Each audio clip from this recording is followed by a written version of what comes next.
Assalamualaikum warahmatullahi wabarakatuh. Selamat pagi, berjumpa lagi. Oke, kita masuk ke rumus selisih sinus. Selisih sinus sin X kurang Y itu dapat kita manipulasi menjadi sin X tambah min Y, sehingga kita masukkan sesuai rumus penjumlahan yang kemarin, yaitu sin X cos min Y ditambah cos X dikali sin min Y. Ingat waktu pembelajaran di kelas 10 bahwasanya cos min Y itu sama artinya dengan cos Y dan sin min Y itu sama artinya dengan min sin Y. Jadi kalau ketemu di sini cos min Y dia jadinya positif, menjadi sin X cos Y ditambah cos X dikali min sin Y.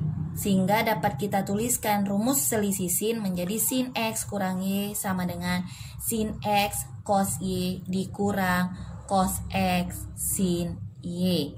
Oke, bagaimana yang minggu lalu, yaitu sin 15 derajat. Kamu bisa cari sendiri berapa hasilnya ya. Kemudian kita perhatikan latihan 1, rumus sinus, jumlah dan selisih sudut matematika.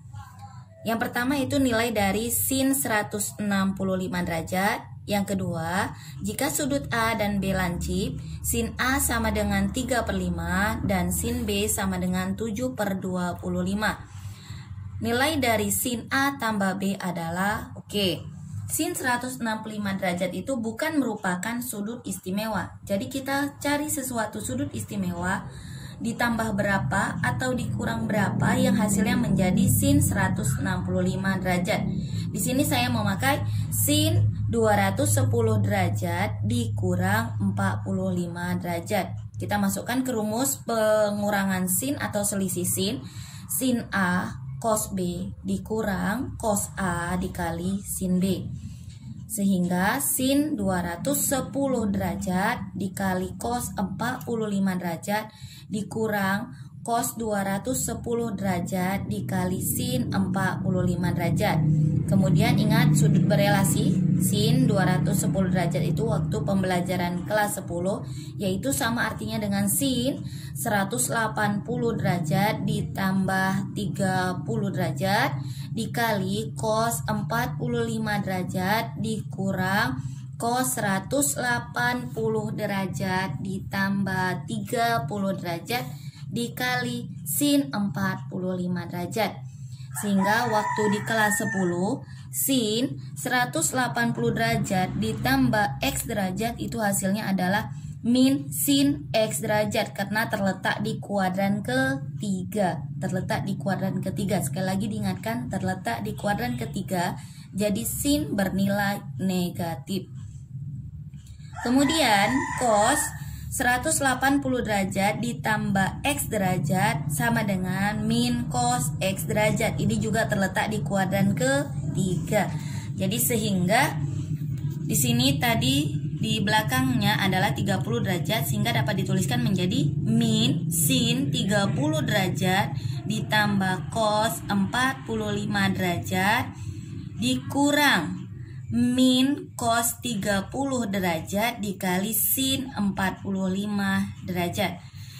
Sin 30 derajat itu hasilnya adalah setengah, karena di depan ada negatif menjadi min setengah, dikali cos 45 derajat itu setengah akar 2, negatif kali negatif menjadi positif, cos 30 derajat itu setengah akar 3, sin 45 derajat yaitu setengah akar 2. Sehingga hasilnya dapat diperoleh min setengah dikali setengah akar 2 hasilnya min 1/4 akar 2 ditambah setengah akar 3 dikali setengah akar 2 hasilnya 1/4 akar 6. Kita faktorisasi menjadi, kita keluarkan min 1/4-nya menjadi min 1/4 dikali akar 2 dikurang akar 6 atau 1/4 dikali akar 6 dikurang akar 2. Oke, selanjutnya kita akan menyelesaikan soal nomor 2. Perhatikan. Jika sudut A dan B lancip, sin A sama dengan 3/5 dan sin B sama dengan 7/25, nilai dari sin A tambah B adalah... Oke, di sini kita pakai penjumlahan nilai sin, yaitu sin A cos B ditambah cos A sin B. Sehingga tinggal kita masukkan nilainya. Sin A yaitu 3/5, cos B belum diketahui, ditambah cos A juga belum diketahui, dikali sin B nya itu 7/25. Oke, di sini kita akan menggambar segitiga siku-siku dengan menggunakan dalil Pythagoras. Ingat, sin A itu rumusnya adalah demi depan per miring. Makanya digambarkan di segitiga siku-siku, di hadapan sudut A-nya saya letakkan 3, miringnya adalah 5, jadi 3/5. Kemudian kita masih ingat dalil Pythagoras, waktu SMP juga udah pernah, kemudian di kelas 10 juga udah dipelajari bahwasanya dalil Pythagoras, sisi miring kuadrat itu sama dengan sisi tegak kuadrat ditambah sisi alas kuadrat. Jadi sisi miringnya adalah 5 kuadrat sama dengan sisi tegaknya 3 kuadrat ditambah sisi alas kuadrat karena belum diketahui. 5 kuadrat yaitu 25 sama dengan 3 kuadrat 9 ditambah sisi alas kuadrat.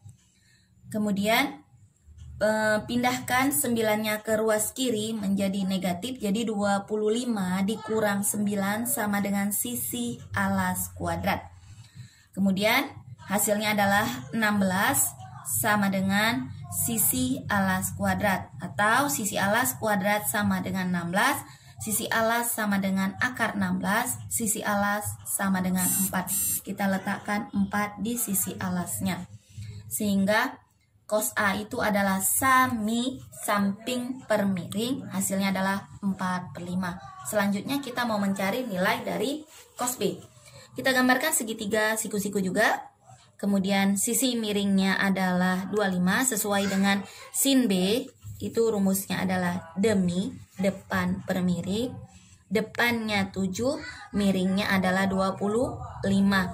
Sehingga kita peroleh menjadi sisi miring kuadrat sama dengan sisi tegak kuadrat ditambah sisi alas kuadrat. Sisi miringnya adalah 25 kuadrat ditambah sisi tegaknya 7 kuadrat ditambah sisi alas kuadrat. Hasilnya 625 sama dengan 49 ditambah sisi alas kuadrat. Sehingga diperoleh menjadi 625 dikurang 49 sama dengan sisi alas kuadrat. Hasilnya menjadi 576 sama dengan sisi alas kuadrat, atau sisi alas kuadrat sama dengan 576. Sehingga sisi alas sama dengan akar dari 576 sama dengan 24. Cos B yaitu sami samping per miring, karena di sini sisi alas sudah diketahui 24. Di samping sudut B adalah 24, miringnya 25, jadi 24/25. Next, kita lanjutkan yang tadi, sehingga dapat diperoleh 3/5 dikali 24/25 ditambah 4/5 dikali 7/25, hasilnya menjadi 3 kali 24, 72, 5 dikali 25, 125, ditambah 4 kali 7, 28, per 5 kali 25, 125. Hasilnya menjadi 100/125 atau sama dengan 4/5. Oke, sekian dan terima kasih.